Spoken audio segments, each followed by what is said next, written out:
What up, my freaks? RuinousInsight here with part 70 of my Total Warhammer 3 Zhatan the Black Immortal Empires campaign.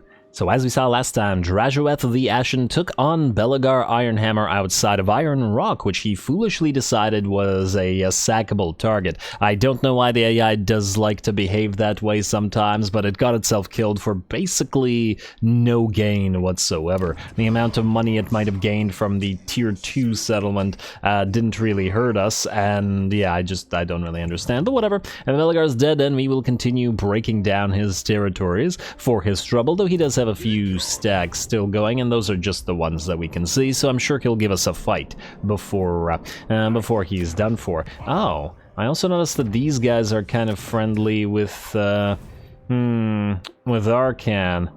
I didn't even realize Arcan was alive. Arcan probably doesn't like us because, yeah, we're friendly with the Exiles of Khorne. Minus 107. Yeah, well, that's not gonna stop. Wait, they don't like... Arcan doesn't like our war against Clan Angrand? Oh, that's a new one. That's a really new one. Huh. Never thought I'd see that. Why would Arcan love Clan Angrand? I wonder how they feel about him. Well, you get some interesting stuff happening in the in this game, I suppose, in Immortal Empires. Anyway, in terms of what we gotta do this time around, certainly some admin to do for the raw materials. Zhatan the Black is in a siege of Karak Zorn, though we might auto-resolve it because it's a rather weak settlement and we got harder targets near us. I think Khemri is nowhere near broken and they should have some nice defenses for us to fight. In addition to that, as you can see, I'm trying to remember how much money we had remaining, but I did some diplomacy between the episodes while moving the tech thieves around and all that sort of stuff, and I spent a lot of the money just giving money to friends, to Tzeentch, to Scryer, a little bit to Rakarth, a little bit for everybody. Ooh, also for some reason that reminded me, where is Yobaz? Here, there we go. Yobaz in the Gabo army. Now you... British Hobbits, Shanks, and the Stabbin' Boys. I'm gonna rename you Treasure and Goblins. There we go. If any unit in this army has to be sacrificed, it will be this unit. Maybe I should have actually named one of these units because they're more sacrificable, but whatever. Whatever, it'll be these guys that we sacrifice if we have to. Just a reminder from somebody in the comments of a previous episode, as well as an annoying occurrence in the Diablo 3 stream. Anyway, yeah, so this, I honestly don't think it's worth fighting. I think I'm just going to auto-resolve it. We can look for harder targets. Really, the Ancient Stag is the only threat here. Everything else would just get absolutely obliterated by our range, and we wouldn't even have to commit our melee, so, yeah. Barely even damage in the auto-resolve against a siege target means we should take this for ourselves. We could raise it with 3k raw materials. It's still quite nice, though the amount of labor isn't too bad either. You know what, I think we raise it this time around, since we're not making as much raw materials as we used to back in the day. And are we still close enough to retake it?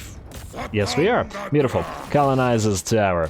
At tier 5, a talisman of endurance for us, a bale Taurus for tech thief, sure, but that's unrelated to this. I see they still haven't fixed that nonsense. Province secured, thank you, and we will go for masterful architects, obviously.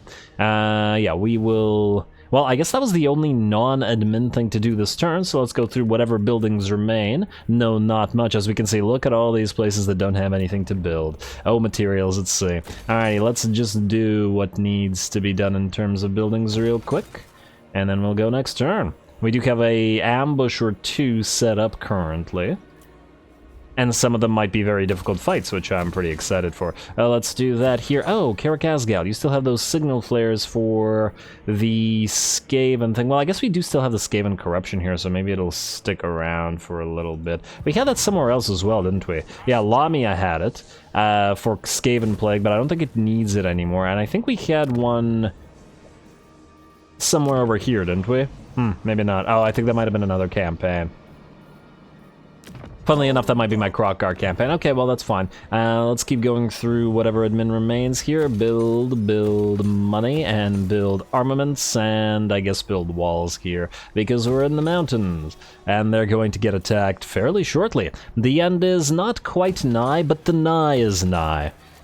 So yeah, and oh wow, 750. Damn, still expensive. Still expensive, but soon we will have no more of those to build, so yeah. Alright, Grand Furnace for you, Rail Network for you, raw materials still in decent shape. Armament assembly line, please, and we have defenses at Spite Peak, so I guess we'll get another Ash level for another Castellan. No more money, we don't need it, only Zool, I mean only armaments.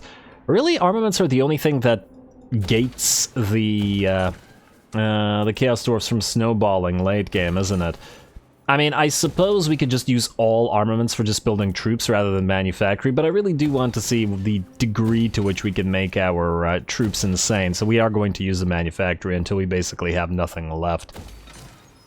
In terms of armament production, I mean. Anyway, Golden Pass. All these new things do still have to be constructed here, and that they shall. There we go.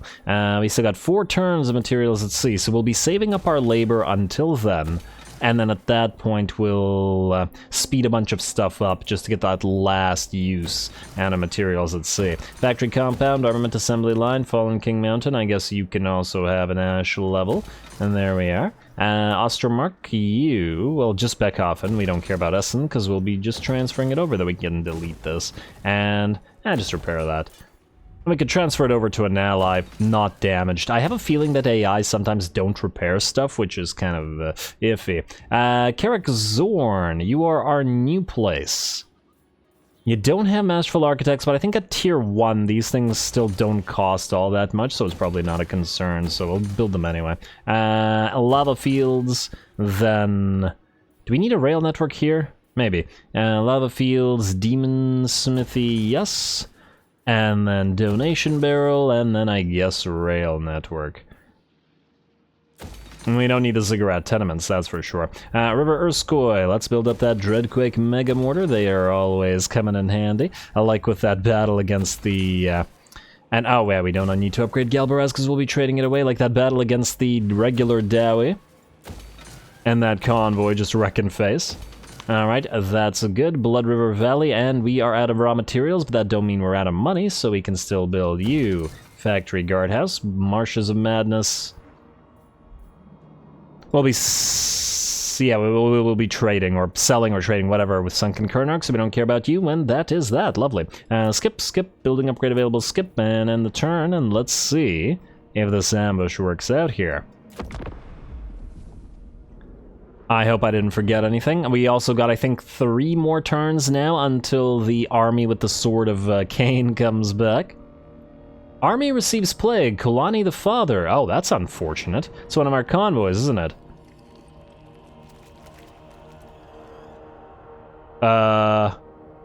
Did you oh, that's not good. That's not good at all. Not for a convoy. What do you want, Scryer? You want us to join war against Vidrioth? I don't see why we would bother. It would just make you stronger. Keep you relatively weak and then not likely to declare war on us or ideally the Exiles of Khorne either. I also want to see if we can pay Malekith to join war against Avalorn and Eataine. It would be swell.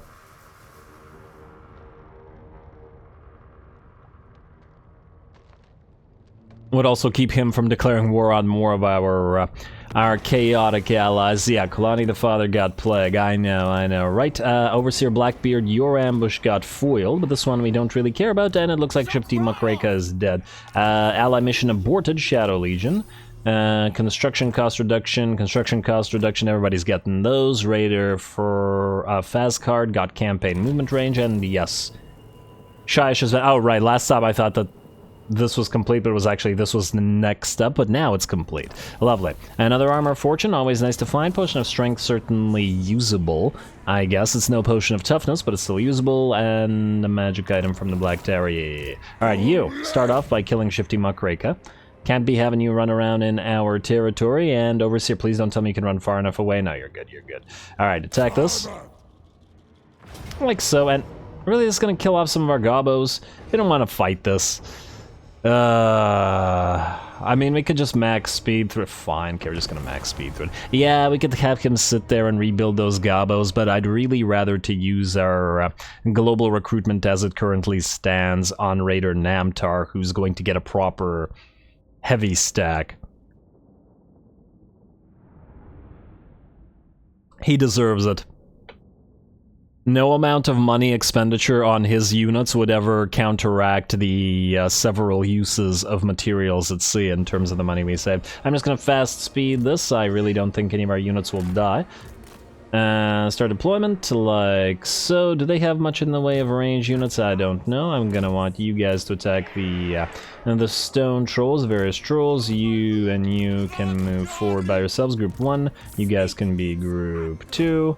And you guys can be, I guess, Group 3. Like so. And you guys can be Group... You know what? Let's say Group 3 and... Oh, damn. Group 4 and Group 5, like that. Good enough. Start battle. You guys attack this. You guys attack this. And then we're gonna move Group 3 forward like so. You two hover overhead, get ready to cast spells. Maybe I could have actually kept distance, but whatever, not a big deal. Let's pop an Ash Storm, I think. Yeah, let's pop an Ash Storm right here. Slow down these trolls. Not gonna do a lot of damage to them, but slow them down at the very least. Maybe breathe some fire on them as well. Flames of Asgore, probably not super useful for this, but let's burninate some gobos. Alright, the trolls look to be in trouble, and you guys attack. We also have our abilities about to be active shortly. Flames of Asgore is it time? Yeah, let's say it's time. Right. Which enemies do we hit? Let's hit them here. Pop that Doom of Hasha. No. Let's get the Blood of the Fire Born up here first to block these guys off. Dreadquake Mortar right there. Alright, there's the Flame of Asgore, and that means you guys are going to attack them. And then Doom of Hasha to right, let's say there. Doesn't really matter. We should also pop our Armor of Contempt on you. There's the Dreadquake, and then let's fire some barrages through all that, and then let's speed it up to max. The rest of this should be ours. Shouldn't be too much of a problem. We will probably have to chase them off around, or chase them around at least a little bit, mostly because there's the victory. Yeah, go into melee and then chase. And then you guys go into melee and then chase, because we want to auto-resolve it afterwards, so... Yeah, the gobos, just do whatever you can, and then let's speed it up to max while the doggos take them out. As best they can, anyway. And hey, no, you guys go up here. Run through all that. Our lords can kill the enemy lord. We do have another Dreadquake Mortar Barrage. Hit you with that. Nice, sort of nice. Probably damage our own units a little bit, but whatever. Alright, go after that. And do we summon? How you guys? Oh, you guys stopped chasing? That's rude. Let's pop a Doom of Hashut right there. Let's hope that hits them right in the middle of their pack. And I guess Blood and Fireborn can help out with that a little bit faster. This is on max speed, so it's also making me talk much faster. And there we are, good enough. Oh, I forgot to use Blood and Fire on him, but whatever. Minimal damage, certainly didn't kill off a bunch of units, despite the max speed and the nonsense there. And just auto-resolve. Underestimating the gobos, as it tends to do.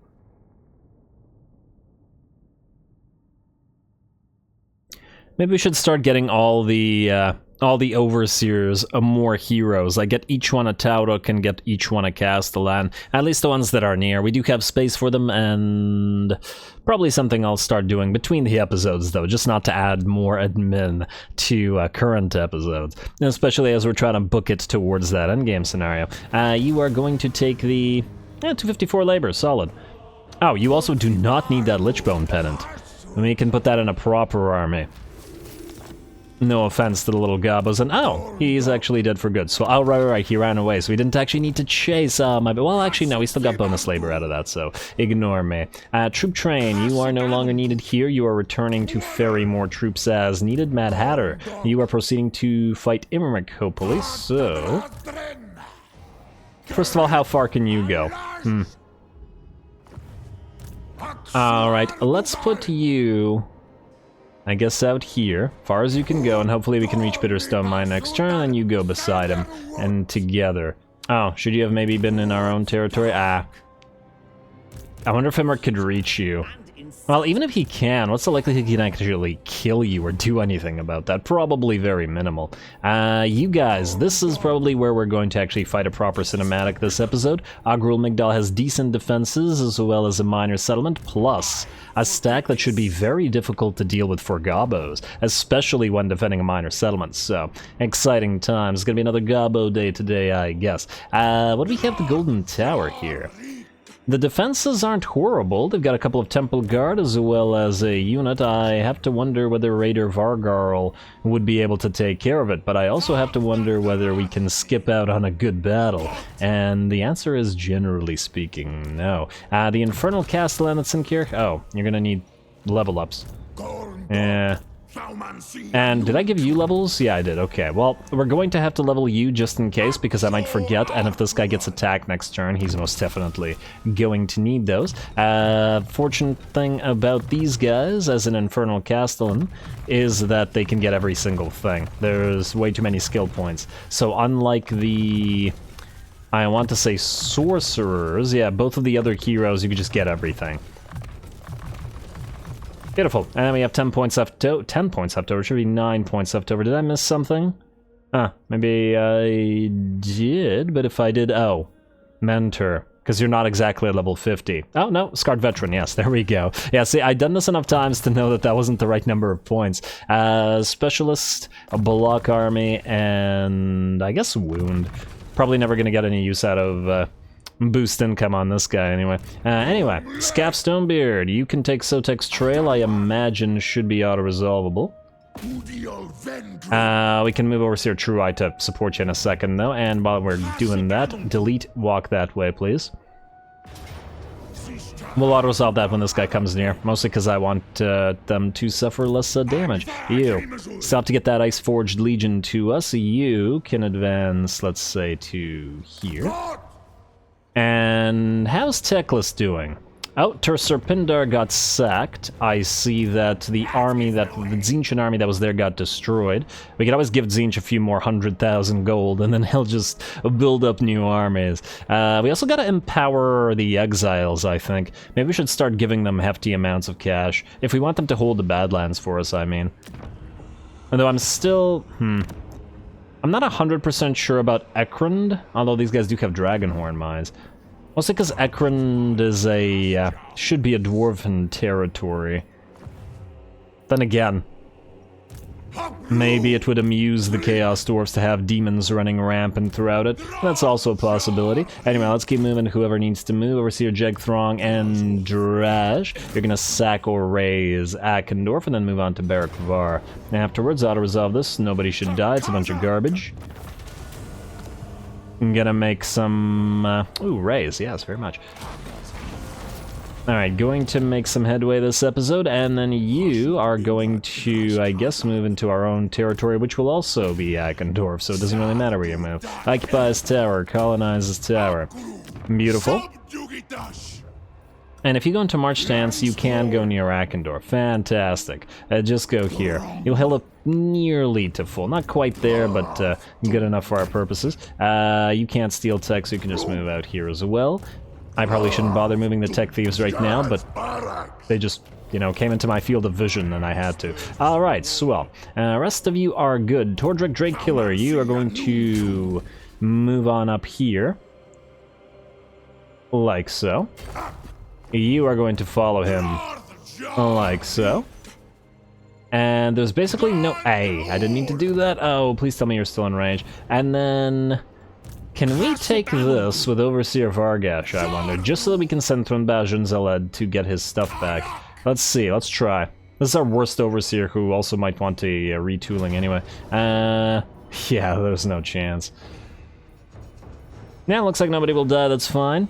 We certainly don't need to send 3 armies to deal with that, and our main army basically didn't get damaged at all. Swellity, swellity. You can... Oh, if you raise this, we'll have to have Thrunbaj take it anyway. A shame, but do it. Raise Karak, and don't bother. Ooh, Tordric Drakekiller just got himself a healing potion. He's not gonna keep it, at least not for now, but when I retool the items right before the endgame scenario, who knows what'll happen. Also, while I have you, you don't need that Iron Curse icon. And then you... Please tell me you can actually... Ah, you can reoccupy it. Fantastic.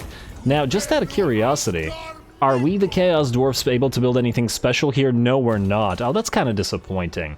Alright? What do you guys think? Shouldn't there be a special building for the Chaos Dwarfs in Karak of all places? Really, there should be one at 8 Peaks and Karak, but I don't know. I don't know, game. And there should probably be one at Zufbar and one at Karak. Well, we have one at Karakadrin, don't we? The Defiled Slayer Shrine, Defaced Slayer Shrine, whatever. And it's quite a good one. How is there nothing at Karak? Why don't we have a captured airfields building? Oh, you know what that should do? You should be able to capture airfields and then have access to gyrocopters for the Chaos Dwarfs. I mean, just regular gyrocopters recolored to the Chaos Dwarf stuff. I don't see why they wouldn't use them.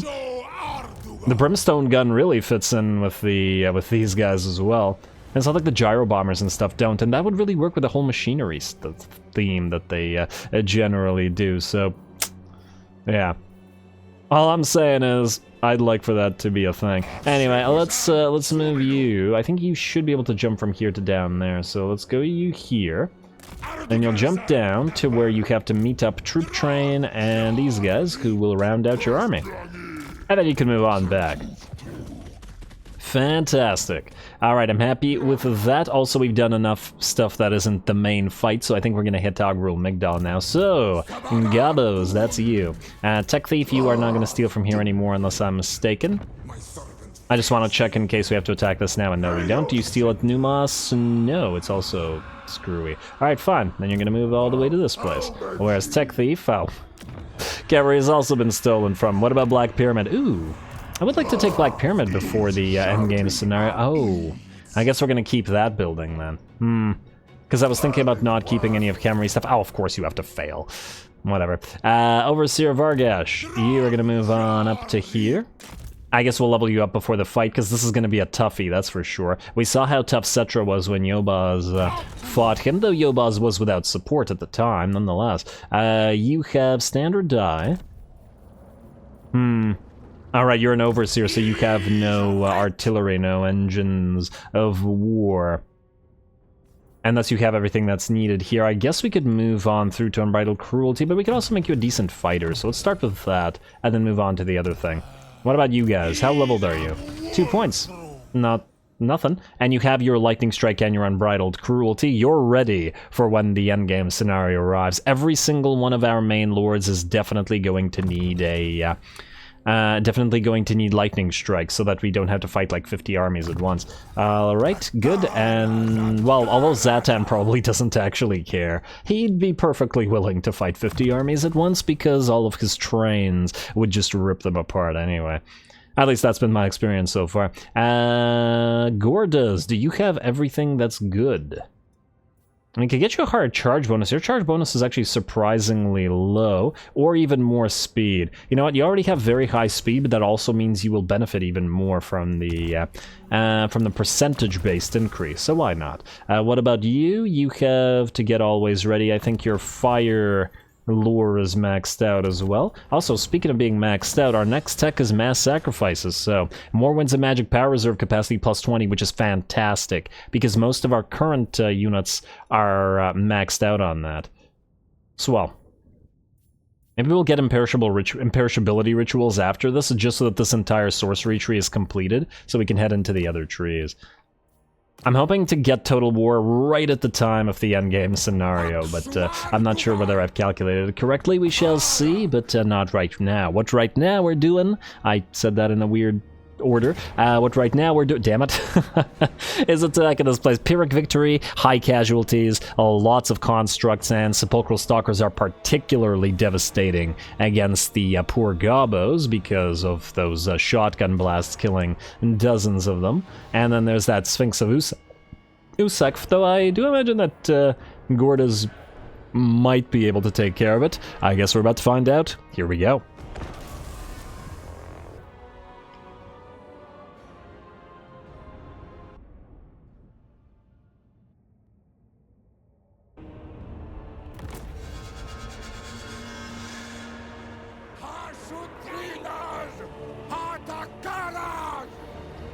Alrighty, I really think that GORDUZ should be the one giving the pre-battle speech, because he may be a legendary hero, but for what he does to his army, he may be as well be a legendary lord. I mean, we're facing off against basically a full stack of tier 3 units here, and high tier 1s at that, with their veterancy chevrons, or by the looks of them, whereas we are still using all those tier 1 gobos, and yet I still have to give the advantage to us and our gobos, because they're just that powerful with GORDUZ at the helm. But anyway, the game, or the battle rather, will begin with our bombardment of the enemy skelly boys as best we can with our magma cannons, and our magma cannons best is pretty darn good, especially against the skeletons, as they are weak to fire. Looks like the first of the enemy skeleton archers is going to melt away, and I think 2 units at once basically were destroyed. Swell. May also want to bring down that platform at some point, though obviously it's not all that critical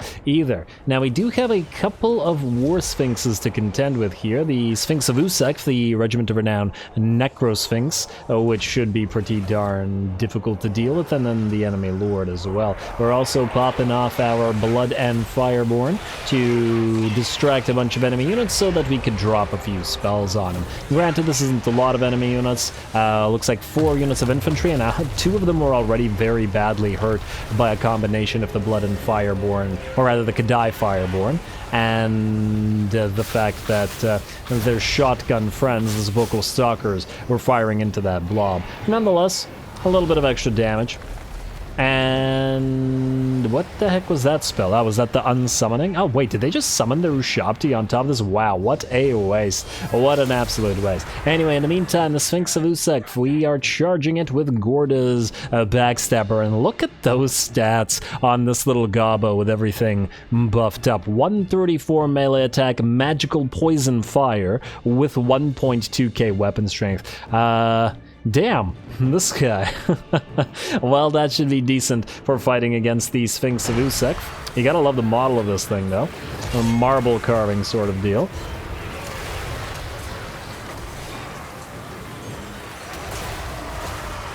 Alright, and we're moving in our lord to help out as well. The summoned cutthroats are in there. Ooh, but it looks like a second Sphinx in the form of the enemy Tomb King has arrived, and we will have to be careful. Yobaz is in a much more dangerous position than I think GORDUZ is, because GORDUZ has a lot more defensive capabilities than Yobaz does. Still, the two working together should do very decent amounts of damage, especially while we have these cutthroats to absorb at least some of the enemy hits.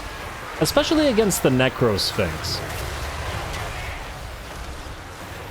because it obviously wants to attack single-target larger entities. Anyway, looks like a Wrath of Zharr, or Zharr rather, coming in, and ooh, looks like we've started to take about a third of damage on Yobaz.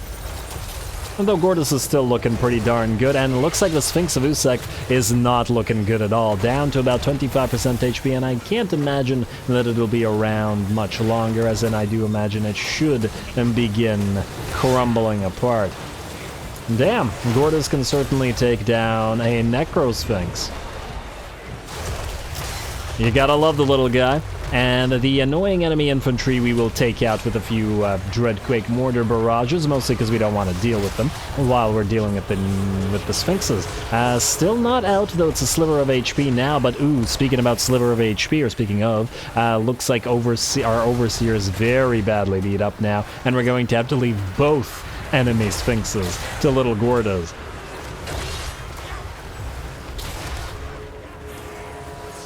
It's a fairly interesting fight there. Certainly not what I would expect. Fortunately, we got more cutthroats summonable. And though they are being sent flying by the Necrosphinx, or actually that was probably the War Sphinx, but yeah. Speaking of the Necrosphinx, 67 HP, one more hit from GORDUZ will take it out, and down goes the Sphinx of Usek.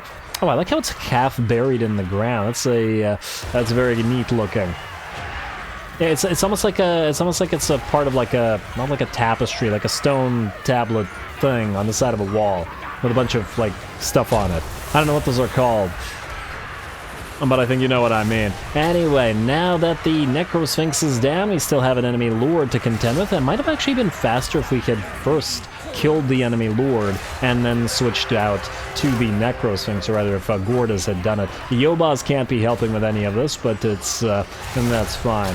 And GORDUZ isn't really all that hurt in the first place. He's taken about a third damage, but considering what's been happening, that's pretty darn good. Ooh, it looks like while we have sent in some reinforcements, including the treasure goblins here, we have... well, we're... I don't know, maybe third of HP damage on them from the Legionary Brar, something along those lines. I suppose it's not super important. Anyway, looks like the enemy lord is now down to about a quarter of his HP, and it's probably time that we check up on the rest of the battle. I just found it so entertaining watching GORDUZ fight those big old sphinxes. Anyway, over on this side, we've had our units of Wolf Raiders firing in aid of these guys for this entire time. You can see their ammunition has dropped to about half already. They were first focusing the enemy Ushabti with great bows here, and are now trying to knock out those Necropolis Knights. Our main army and reinforcing armies have arrived as well and are looking to enter the enemy settlement soon, though it looks like they are getting a little bit distracted by a pile of Necropolis Knights, though they're about to meet with thousands upon thousands of daggers chucked into them, and I don't think they're going to survive that for long. There we go, speaking of not long. In the meantime, we got our other heroes and lords moving in. The enemy lord is just about done for, and it looks like these Necrosphinxes, or not Necrosphinxes, plural, those were Necroserpents, the Necropolis Knights are done for. Now it's just time for GORDUZ to take care of the enemy lord. He's got another buff with that flaming sword of ruin once again, and a couple more hits. And actually one more hit. Very, very nice. Looks like the armor did not stop GORDUZ from hitting him for 416 damage plus. And there we go. 2 Sphinxes to the name of one little hobgoblin. You can see why he's the most famous hobgoblin in all the land. Well, he's still got more things to kill. We are certainly not done. We got Sepulchral Stalkers moving in, and our goblins are going to be led by GORDUZ once again into the fray. Unfortunately, it's below a bridge, so we can't quite zoom in to the fight, which means, I think, for this time, we'll have to look elsewhere. Let's see how our main army is doing. Looks like the enemy have arrived with a few of those Tomb King Dreadnoughts, the Tomb Scorpions. Fortunately, we have our second lord, who's at full HP, and a lot of gobos just to distract them. These things are pretty darn tanky, though, but a single entity is going to have a lot more of an easy time against them than the piles of gobos, although it's obviously very hard to lock these scorpions down because of that burrowing animation that they have, allowing them to constantly escape and dodge shots. First one is down, however. Alright, although I'm sure we've taken a little bit of damage to our own units via friendly fire from all those arrows, it doesn't really matter. Snipping away at the hobgoblins, but there's more where that came from, and at the end of the day, there's still all tier 1 troops, especially the ones that are in our allies' army. Can't be caring too much about those. Easily replaceable at any time, especially with global recruitment.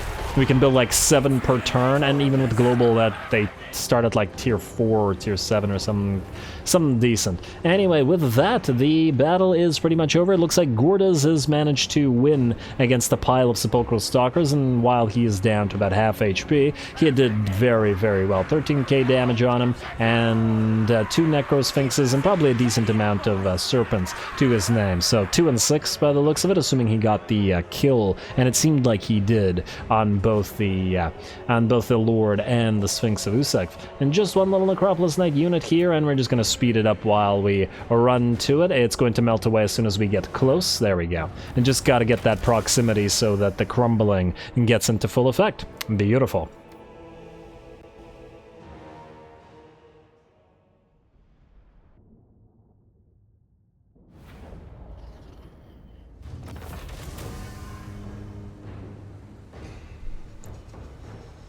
Alrighty, there we go. Certainly not a crazy difficult battle or anything like that. Our losses were relatively minor at the end of the day, but we got GORDUZ, and another good reason why I tend to think of this as GORDUZ's army more than Yobaz, GORDUZ fighting the Tomb King and the Sphinx of Usek, and the Tomb King, of course, being on that Kemrian War Sphinx. So 2 War Sphinxes to GORDUZ's name this time around, and I'm pretty happy about that. I'm actually a little bit surprised with how fragile Yobaz is, considering he's certainly got a solid amount of armor, though I think I might take away Ever-Burning Light from him.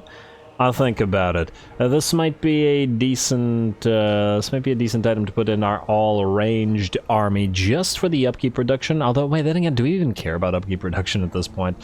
Nah, maybe not. Maybe not. Never mind on that one. Yeah. I mean, he's got Executioner's Axe and Talisman of Preservation. Oh, I guess the problem with this is that this armor, while great, does not do too much for him personally. Maybe we're better off getting him an Armor Fortune and transferring the armor over to the Demonsmith Sorcerer of Fire, assuming, of course, that it does in fact work. Anyway, we're gonna take the place, and oh, this is not bad. Actually, we're going to raise the place. I didn't think a minor settlement would be like that, but if it's not one we're keeping, we may as well raise it, and oh, we're not actually able to reach it. Well, that's unfortunate, but we still heal here, so we don't care about it. Yeah. Oh well.